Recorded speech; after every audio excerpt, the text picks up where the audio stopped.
হর্ষবর্ধন গোবর্ধনকে ডাক দিলেন। আয় গোবরা, আজ আমরা বন মহোৎসব করি, আয়। আজকে বন মহোৎসব? আজ কি ভাইফোঁটার দিন নাকি? গোবরা তো অবাক। ভাইফোঁটার সঙ্গে বন মহোৎসবের কি? হর্ষবর্ধনও কম অবাক হন না। ভাইদের নিয়ে বোনদের উৎসব সে তো ভাইফোঁটার দিনে হয় আমি জানি। গোবরা প্রকাশ করে। তুই একটা হস্তি মুখ্য। হর্ষবর্ধন রেগে যান। আরে হতভাগা, সে হলো বয়ে ওকার বোন, আর এ বোন হলো গিয়ে ব আর ন।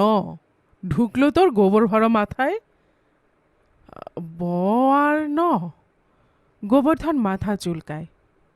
হ্যাঁ, এ বনের মানে হলো অরণ্য, গাছপালা, বিটুপি দ্রুম। বুঝেছিস এবার? দুরুম শুনে একটু ভড়কে গেলেও গোবরা বুঝবার চেষ্টা করছে। এমন সময়ে তার দাদা আরেকটি প্রশ্নবাণ ছাড়েন। কি করে ফল লাভ হয় বলতো? ফল লাভ? পরিশ্রম করলে ফল লাভ হয়, কে না জানে। আরে আরে, সে ফল না, যে ফল গাছের ফল। আম গাছে, জাম গাছে, কাঁঠাল গাছে ফলে থাকে। আম জাম কাঁঠাল এইসব ফল কি করলে হয়? আমি কি করে বলবো? গোবরা বলে। সে তোমার ওই গাছেরাই জানে। গাছেরা তো জানবেই, কিন্তু আমাদেরও জানতে হবে। বাগান করলে সেই ফল লাভ হয়। আম বাগান, জাম বাগান, কাঁঠাল বাগান। বাগানের থেকে যেমন হয় দাদা, তেমনি আবার বাগানোর থেকেও হতে পারে। গোবর্ধন বলতে যায়। বাগানোর দ্বারাও হয়ে থাকে। বাগানোর দ্বারাও হতে পারে? কিরকম বাগানো শুনি তো। এই যেমন ধরো, পরের বাগানে ফলে আছে, তুমি করলে কি, চারিধারে সতর্ক দৃষ্টি রেখে গাছে উঠে সেই ফল বাগালে, তারপর নিঃশব্দে। বলতে গিয়ে গোবর্ধন স্তব্ধ হয়ে যায়। চুপ করলি যে, নিঃশব্দ বলে আর শব্দটি নেই। কথাটা শক্ত কি না মনে আসছিল না। তারপরে করলে কি, সেসব ফল বাগিয়ে নিয়ে তুমি নিঃশব্দ পদসঞ্চারে গাছে থেকে নেমে এলে। হয়েছে, বুঝেছি। পরের গাছে শুধু তোর মতন হনুমানরাই হানা দেয়, তুই দিতে পারিস। আমি তো আর হনুমান নই, আমার তো ল্যাজ নেই। ওসব বাজে কথা রাখ, আমার সঙ্গে আয়। এই বলে হর্ষবর্ধন গোবরাকে নিয়ে বাড়ির পেছনে যে বিঘেটাক তার পোড়ো জমি পড়েছিল সেখানে গিয়ে হাজির হলেন। এই জমিটা দেখেছিস? আর দেখ, ওই ধারে একটা কোদাল পড়ে আছে, তার পাশে একটা খুরপিও পাবি। এই জমিটা আগাগোড়া কোপাতে হবে, পারবি তো? কেন দাদা, এই জমিটার উপর তোমার এত কোপ কেন? এ তো বেশ পড়ে আছে। তোমার কি করেছে? কিছু করেনি, কিছু করে না, একদম না। তোর মতন আলসিমি করে উচ্ছন্নে যাচ্ছে দিনের পর দিন। আমি বরং কিছু করতে চাই এখানে। আম জাম কাঁঠাল ইত্যাদি গাছ পুঁতে পেলে এক বন মহোৎসব। আর যদি বন মহোৎসব নাই, তো আলু মহোৎসব। আলু, মূলো, বেগুন এসব ফলালে কেমন হয় বলতো? ভালো হয় না, তাতে কোনো ফল নেই। গোবরা জানায়। কেন ফল নেই শুনি? আলু মূলো কি একটা ফল যে তাতে ফলদয় হবে? তার চেয়ে তুমি যদি বলো, তো আমাদের পাশের রায়দের আমবাগান থেকে বরং কিছু আমদানি করতে পারি। চেষ্টা করলে তার থেকে কিছু ফলাও করা যায়। এই বলে গোবরা নিজের বক্তব্যটা সুললিত ভাষায় দাদার কাছে সুবিশদ করে দেয়। ফলাও করা কাকে বলে বুঝিয়ে দেয় তার দাদাকে। ফলকে আও বললেই কি ফল আসে? আর বাগান কুপিত করেও কিছু ফলাও হয় না। ফল পরের বাগানে ধরে থাকে, দূর থেকে কেবল আওয়াও করলেই তো আসবে না, তার কাছে নিজে যেতে হবে। এই চিরকালে দস্তুর। পরের বাগান আর তোমার বাগানও এই হচ্ছে নিয়ম। ফলকে আও বললে কি ফল আসে? আর বাগান কুপিত করেও কিছু ফলাও হয় না। ফল পরের বাগানে ধরে থাকে, দূর থেকে কেবল আও আও করলেই তো আসবে না, তার কাছে নিজে যেতে হবে। এই চিরকালের দস্তুর। পরের বাগান আর তোমার বাগানও এই হচ্ছে নিয়ম। পরের ফল আপনার করে আনাতেই পরম ফল। ফলের এই পরোয়ানা সবার জন্যই। এইভাবেই ফল লাভ। পরের থাকতে তোমার নিজের আবার কষ্ট করে বাগান ফলাবার দরকার কি? দাদা কিন্তু ঘাড় নাড়েন।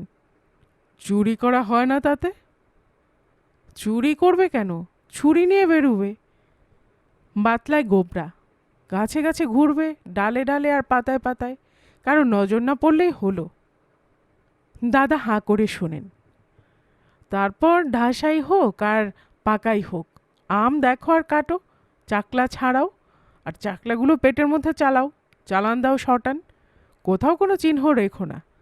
নিজের গায়ের ভেতর বেমালুম সব গায়েব করে ফিরে এসো। হাতে করে না আনলেই হলো, ধরা পড়লেই তো চুরি।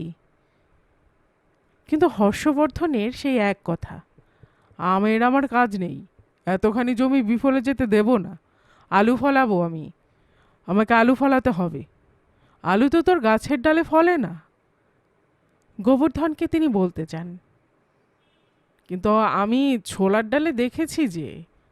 গোবরা বাধা দিয়ে বলে, জ্যাঠাইমা বাপের বাড়ি চলে গেলে জ্যাঠামশাই নিজেই রেঁধে খেতেন তো। ডালের মধ্যে আলু ছেড়ে দিতেন, বলতেন তোরে আলু ভাতে ভাতে না দিয়ে ডালে দিলেই ভালো হয়। ডালের আলু ভাতেই খেতে ভালো, আবার খিচুড়ির আলু ভাতে খেতে আরও ভালো। এই কথাই বলতেন আমাদের জ্যাঠামশাই। এই যা যা, তোকে আর জ্যাঠামো করতে হবে না, যা বলছি কর। এই ধর কোদাল, এই নে খুরপি। আমি এখন ঘুমোতে চললুম। বিকেলে উঠে যেন দেখতে পাই গোটা বাগানটা তুই কুপিয়ে রেখেছিস। আর বেশি কিছু না বলে দাদা পিছু ফেরেন। গোবর্ধন কোদাল নিয়ে পড়ে, কষে একটা কোপ মারে মাটির উপর। তার সমস্ত রাগ বাগানের উপর এক কোপে ঝেড়ে দেয়। এই যা বলে পরমুহূর্তেই সে এক চিৎকার ছাড়ে। হর্ষবর্ধন কয়েক পা গেছিলেন, ফিরে এলেন আবার। দেখলেন গোবর্ধন এক কোপে এক খাবলা মাটি তুলে ফেলেছে। সেই সঙ্গে আর একটা জিনিস দেখতে পেলেন, খাবলানো মাটির গর্ভে চিকচিক করছে কি একটা। ওমা, এ যে মোহর রে! তিনি প্রায় চেঁচিয়ে উঠলেন, সোনার টাকা কোথায় পেলি রে? দেখতেই তো পাচ্ছ, ওই গর্তের ভেতর। আকবরি মোহরই হবে হয়তো, এখানে এলো কি করে? তা আমি কি করে জানবো? আমি তো একটা কোপ মেরেছি কেবল, আর তারপরে এই। বুঝতে পেরেছি, বাদশাহী আশরফি। আগেকার লোকেরা চোর ডাকাতের ভয়ে সোনাদানা মাটির তলায় পুঁতে রাখত। তখন তো আর ব্যাংক ছিল না এখনকার মতন। আরও আছে নিশ্চয়ই, গোবরা আন্দাজ পায়। এই মাটির তলায় আরও আছে মনে হয়। আছে তো, চারধারে আছে, স্বভাবতই আছে। হর্ষবর্ধন বলেন, লুক্কায়িতভাবেই রয়েছে, কুপিয়ে তুলে নেবার অপেক্ষা কেবল। তাহলে আরও কোপাই, কি বলো দাদা? না না, তোকে আর কোপাতে হবে না, অনেক কোপচেছিস। এখন যা, একটু গড়াগে যা, বিকেলে ঘুম থেকে উঠে তখন আবার কাজে লাগিস, কেমন? গোবর্ধন ঘাড় নেড়ে দাদার হাতে মোহরটা জমা দিয়ে জমির কাজ বাজিয়ে নিজের চৌকির উপর জমতে যায়। জমিদারির চেয়ে চৌকিদারির কাজেই তার বেশি আনন্দ। তারপর লম্বা একটা ঘুম লাগিয়ে উঠে সেই বিকেলে। উঠে উঠোন থেকে মুখ বাড়িয়ে দেখে তার দাদা নিদারুণ কোপে জমি কুপিয়ে চলেছেন। সারা জমিটার কোনো ধার আস্ত রাখেননি, আগা পাঁচতলা ক্ষত বিক্ষত করে ছেড়েছেন। এ কি দাদা, করেছ কি? বাগানটার কোথাও যে তুমি বাকি রাখোনি, আমি তাহলে আর হাত দেব কোথায়? আর হাত দিয়ে কি হবে? কি করবি হাত দিয়ে? তারপর আর একটা মোহরও বেরোয়নি। করুণ স্বরে জানালেন হর্ষবর্ধন। সেই সকাল থেকে না খেয়ে না ঘুমিয়ে এত বেলা অবধি এতখানি জমি তো খামচালাম, কিন্তু আর মোহর কই? দাদার দীর্ঘ নিঃশ্বাস পড়ে। কোথায় সেই সোনার চাকা? সোনার জন্য ভাবনা কিসের দাদা? এবার তোমার কৃষি বীজ ছড়িয়ে দাও। ফসল আরও ফলাও, এর সরকারি ইস্তাহারটা নিয়ে আসবো? তাতে যা যা বলছে তার তার বীজ ছড়িয়ে দাও এখানে, তাহলেই তোমার সোনার দুঃখ ঘুচবে। এই জমিতেই সোনা ফলবে, দেখে নিও।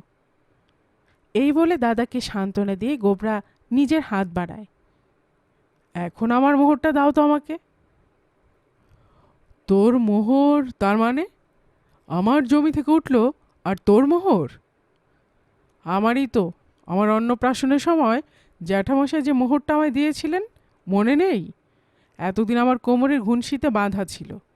আজ কোদালের এক কোপ বসাতেই ঘুনশিটি কচাত করে হঠাৎ ছিঁড়ে গিয়ে খসে পড়ল না মোহরটা। গল্পকুটুম চ্যানেলে এতক্ষণ আপনারা শুনছিলেন শিবরাম চক্রবর্তীর লেখা একটি মুচকি হাসির গল্প, সোনার ফসল। আর এতক্ষণ গল্প পড়ে শোনাচ্ছিলাম আমি, রোমানা নূপুর।